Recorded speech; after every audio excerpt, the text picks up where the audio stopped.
നിങ്ങൾക്ക് കോൺസ്റ്റിപ്പേഷൻ ഉണ്ടോ? ഡയറ്റിൽ ഈ 4 കാര്യങ്ങൾ ഇൻക്ലൂഡ് ചെയ്യുക. ഫസ്റ്റ് വണ്ണാണ് ഫിംഗർ.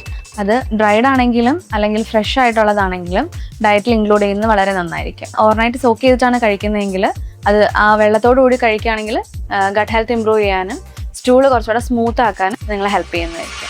രണ്ടാമത്തതാണ് butter milk. അത് ഗട്ട് ഹെൽത്ത് മാനേജ്മെൻറ്റിന് വളരെ നല്ലതാണ്. ഒരു പ്രോബയോട്ടിക് ആയതുകൊണ്ട് തന്നെ ഗട്ട് ഹെൽത്തിന് വേണ്ടിയിട്ടുള്ള ബാക്ടീരിയാസ് കൂടുതലായിട്ട് ഉൽപ്പാദിപ്പിക്കാനായിട്ട് ബട്ടർ മിൽക്ക് നല്ലതാണ്. അതുപോലെ തന്നെ ബവൽ മൂവ്മെൻറ്റ്സിനെയും ഹെൽപ്പ് ചെയ്യുന്നുണ്ട്. അതുകൊണ്ട് ഡയറ്റിൽ ഉൾപ്പെടുത്തുന്നത് വളരെയധികം നല്ലതായിരിക്കും.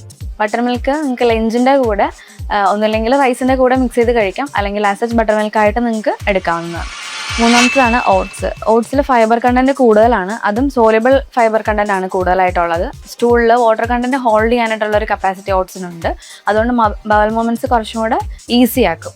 റോൾഡ് ഓട്സ് ആണെങ്കിൽ കുറച്ചും കൂടെ ബെറ്റർ ആയിരിക്കും.